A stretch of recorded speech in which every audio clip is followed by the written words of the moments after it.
Tem muito time no futebol brasileiro que tá virando SAF, né? Mas o que é a SAF, cara? Tá vendendo o controle do seu futebol para tentar ser mais competitivo, tá? Times gigantes como Bahia, Vasco, Cruzeiro, Curitiba e outros já venderam, entraram nesse modelo aí de novo futebol no Brasil, mas nem toda a SAF é igual. E nesse vídeo aqui a gente vai discutir sobre os melhores modelos. Qual é a melhor SAF do Brasil em 2024, meu irmão? Vamos discutir isso, então vamos embora, mete marcha e vamos nessa.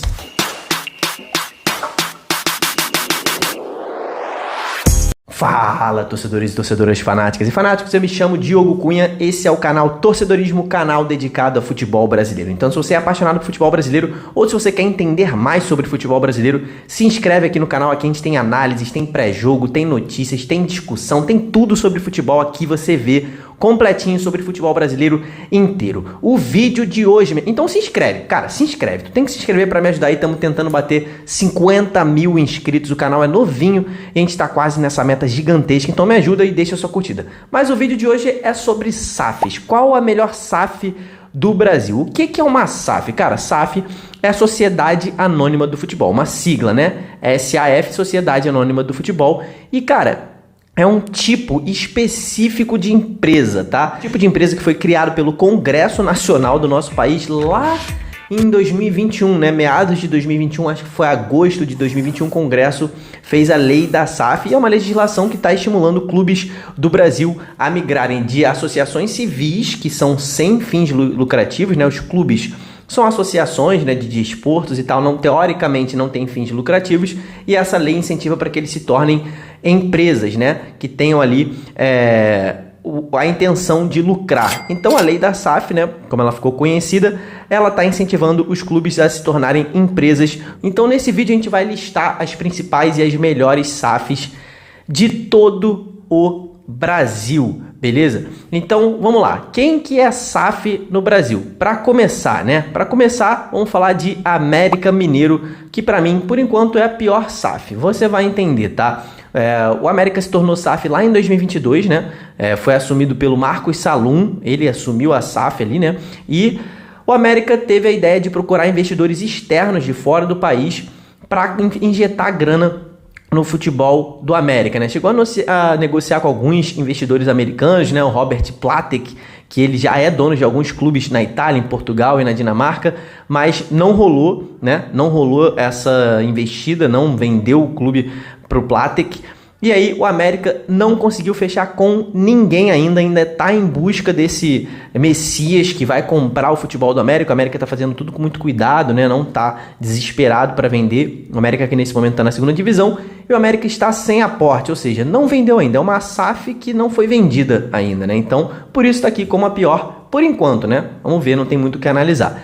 Agora, a pior SAF que já foi vendida para mim é a do Vasco da Gama, tá? O Vasco que vendeu 70% das ações da sua SAF para a empresa norte-americana 777 Partners, ou 777 Partners, tá? Isso foi vendido lá em setembro de 2022, ou seja, estamos caminhando aí para 2 anos de venda do Vasco, e eles compraram esse 70% do Vasco por 700 milhões de reais, né? A 777 que tem tem sociedade em vários clubes pelo mundo, né? Tem o Hertha Berlin na Alemanha, Standard Liège na Bélgica que deu problema, né? Tem o Sevilla na Espanha que também deu problema, tem time na Austrália, o Melbourne Victory, tem alguns times aí pelo mundo. Só que, cara, deu problema no Vasco, né? Não sei se você está acompanhando esse noticiário, eu fiz um vídeo sobre todos esses problemas que o Vasco está enfrentando com a 777. O Vasco, nesse momento, tem uma liminar que tirou o controle da 777, né? Inclusive vou deixar aqui no card, aqui em cima, se você quiser entender melhor sobre esse assunto,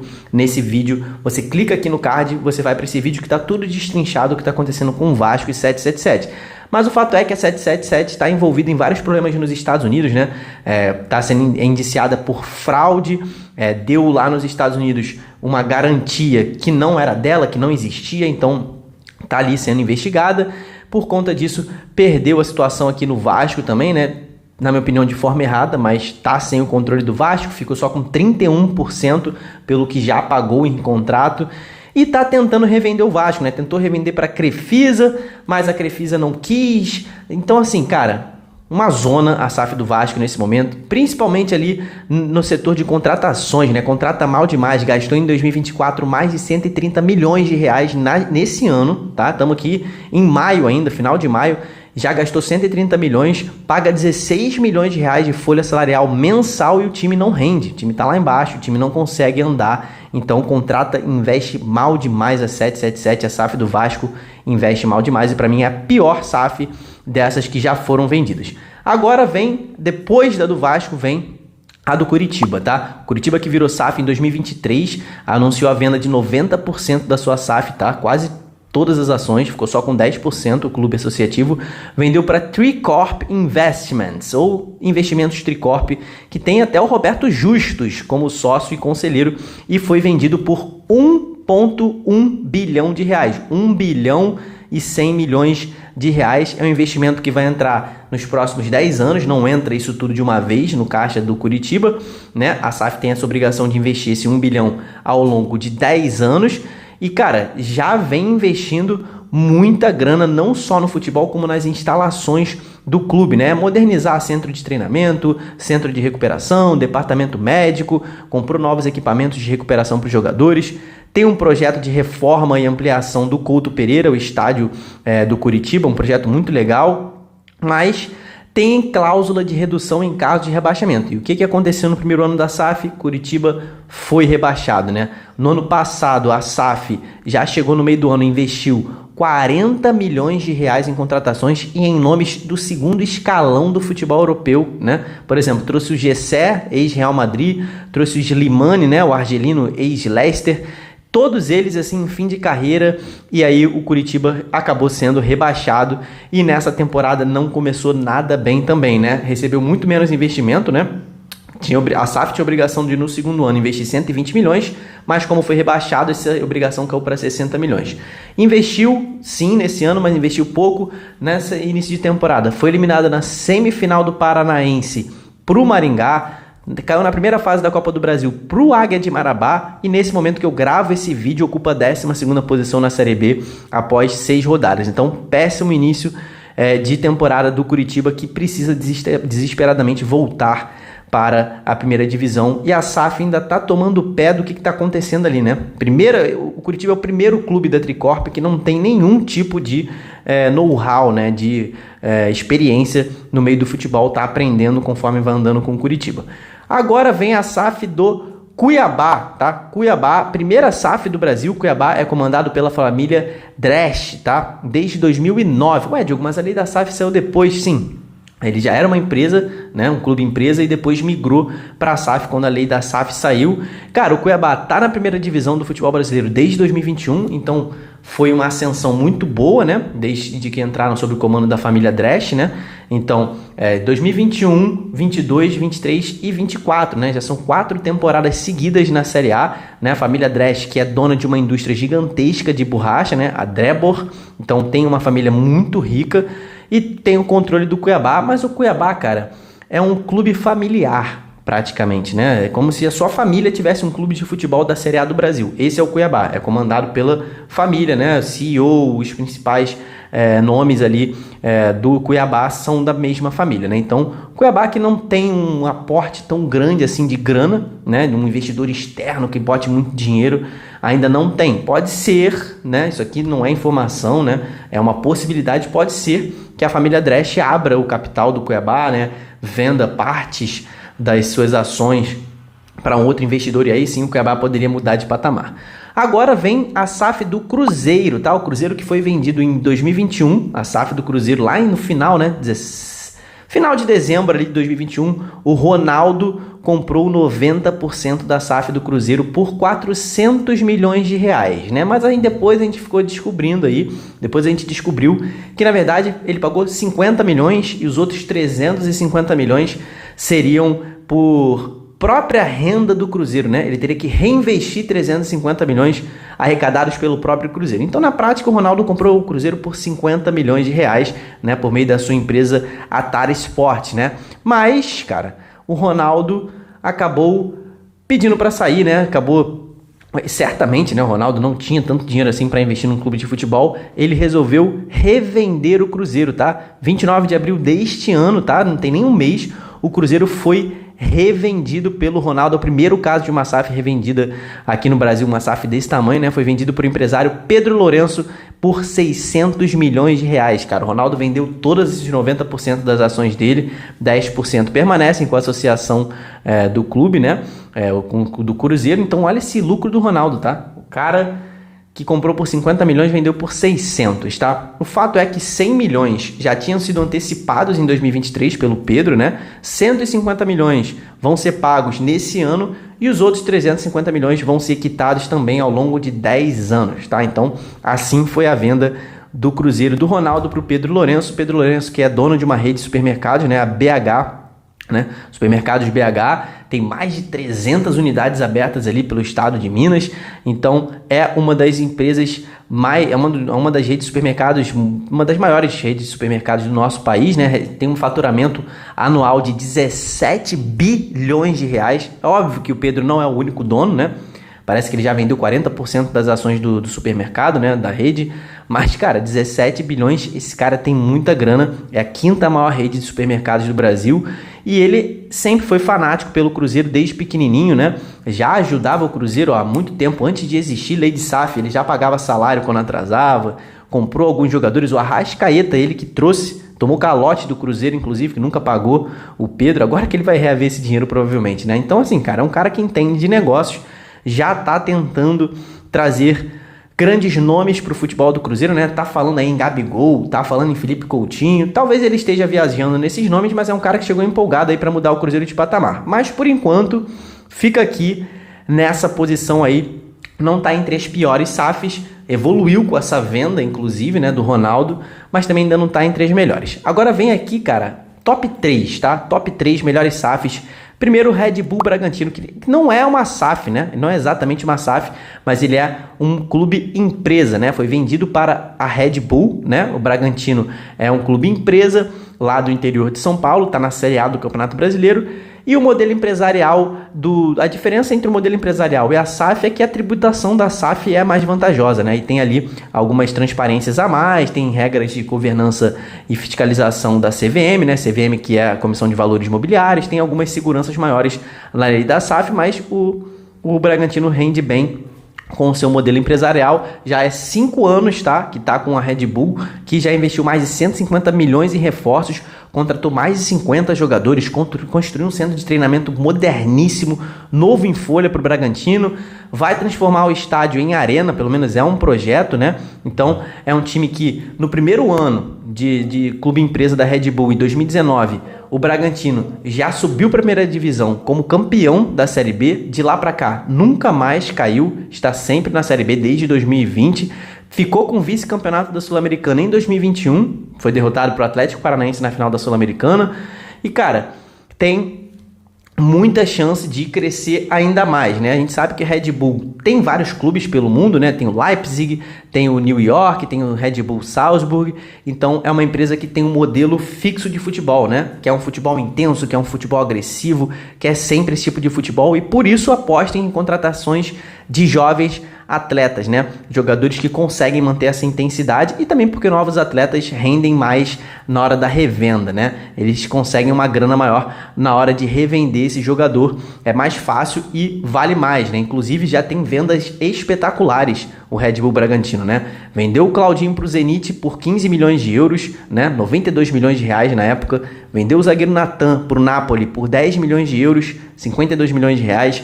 Vendeu o atacante Arthur, né? Vendeu para o Palmeiras por 8 milhões de euros, 45 milhões de reais. Vendeu o Léo Ortiz para o Flamengo nessa temporada por 7 milhões de euros, né? Que hoje são 37 milhões de reais. Então vendeu o Fabrício Bruno também para o Flamengo, né? Então, assim, tem excelentes vendas. Então o Bragantino fica aqui com a terceira melhor SAF do Brasil até agora em 2024. Na segunda posição vem o Botafogo, tá? Botafogo SAF, que foi comprada pelo John Textor, que também comprou 90% do Botafogo por 400 milhões de reais, uma pechincha, tá? John Textor conseguiu 400 milhões de reais no Botafogo, ele que já é dono, já é sócio de alguns clubes, né? Do Crystal Palace da Inglaterra, do Lyon da França, do Molenbeek da Bélgica e do acho que nos Estados Unidos ele é sócio, acho que do Flórida, né? FC Flórida, que ele também é sócio. Cara, o Botafogo, diferentemente do Vasco, por exemplo, é um clube que estudou por 2 anos, pelo menos, a possibilidade de se transformar numa SAF, né? O Botafogo vivia uma situação financeira desesperadora e se preparou para essa transição para a SAF, estudou muito tempo para conseguir isso, para não errar como o Vasco errou, né? O Vasco fez de qualquer jeito, né? E conseguiu achar um ótimo investidor, que é John Textor. No primeiro ano de John Textor sobre o Botafogo, lutou pela vaga na Libertadores, né, em 2022, tentou até o finalzinho, até a última rodada, perdeu a vaga para o Atlético Paranaense. Na segunda temporada da SAF, brigou pelo título, né? Você sabe o que aconteceu, o Botafogo disparou e depois acabou perdendo, mas conquistou a vaga na Libertadores, que agora, em 2024, pela primeira vez na SAF, o Botafogo disputa a Libertadores, tá? E teve, cara, um aumento muito grande nas receitas já em 2023 com o trabalho de John Textor, tá? A receita do Botafogo declarada no orçamento foi de 355 milhões. Se você comparar com o de 2022, que foi 141 milhões, foi um aumento absurdo, tá? E além disso, o John Textor já investiu no Botafogo nesses 2 anos 366 milhões de reais, entre pagamento de dívida, contratação de jogador, salários, melhoria em estádio, né, transicionou para grama sintética, o Botafogo, então foram muitos investimentos, né? Em 2022 foram 100 milhões, em 2023 102 milhões, em 2024 já gastou 114 milhões e em 2025 ele tem a previsão de gastar mais 50, mas a gente sabe que o John Textor está abrindo a mão, está abrindo o cofre, está pagando muito mais do que tem obrigação contratual, né? Então é um investimento que ele fez para estabilizar as finanças do Botafogo, pagar aquelas dívidas mais urgentes e impulsionar o crescimento e a competitividade do Botafogo a longo prazo. Em 2023 também, lendo o orçamento, o Botafogo também declarou um prejuízo operacional, tá? Ali no balanço, no orçamento, ele declarou um prejuízo de 101 milhões. Mas, cara, é ruim. Mas reduziu esse prejuízo de 248 milhões em relação a 2022. Então, o trabalho está sendo feito, está caminhando. Então, o Botafogo tem boas coisas pela frente. Acabou de fazer a maior contratação da história do futebol brasileiro, né? Trouxe o Luiz Henrique por 20 milhões de euros. O Botafogo tem um scout bom, contrata bons jogadores. É uma excelente SAF que está evoluindo bastante, tá? E a melhor SAF do Brasil, para mim, é a SAF do Bahia, tá? Bahia que em 2022 já tinha votado, os sócios já votaram que o clube poderia ser vendido ao Grupo City e a negociação foi concluída em maio do ano passado, 2023. A Rede City, que tem muitos clubes pelo Brasil, além do Manchester City, é dona de diversos clubes, é um dos maiores conglomerados de clube. Então, cara, os caras sabem demais de futebol, né? É disparado a melhor SAF, o melhor investidor de SAF que o Brasil tem é o Grupo City, isso sem discussão, tá? Comprou 90% do Bahia, prometendo 1 bilhão de reais ao longo de 15 anos. Esse acordo de compra, né, desses 90% vai durar 90 anos, ou seja, o Bahia será do Grupo City por 90 anos, caso eles não queiram revender, né, e pode ser prorrogado aí por mais tempo também. Então, é um valor gigantesco esse 1 bilhão, né, que tem um mínimo de 500 milhões para compra de jogadores ao longo de 15 anos, 300 milhões para pagamento das dívidas, vamos conversar sobre isso, 200 milhões na infraestrutura, né, envolvendo categoria de base, envolvendo profissional, tudo certinho, capital de giro. Então é uma SAF bem estruturada, né? Nesse primeiro ano de Grupo City, né, fez um ano, pouco tempo atrás fez um ano, investiu 170 milhões de reais já no Bahia e mudou completamente o clube já, tá? Mudou a forma do Bahia enxergar futebol, tá começando a dominar contratações a nível regional e tá começando a pensar em contratações internacionais também. É um projeto para longo prazo, né? Não vai transformar o Bahia da noite para o dia, mas já mudou muita coisa nesse primeiro ano, tá? O Bahia divulgou o balanço financeiro também com seu orçamento, tudo certinho. Então, é um clube que já está quase com a dívida zerada, tá? Meu irmão, é uma coisa impressionante que o Grupo City fez nos primeiros meses, né, na gestão do Grupo City. Ele pagou, a dívida do Bahia girava em torno de 300 milhões, tá? Era uma coisa que girava em torno de 300 milhões e o Grupo City nesse primeiro ano pagou 258 milhões. Ou seja, zerou praticamente, né? Tem mais 43 milhões de dívida pela frente aí, 42 milhões o Bahia. Então, assim, é uma dívida bem tranquila de ser equacionada. Pagou mais de 80% da dívida, né? Quase 90% da dívida já foi paga.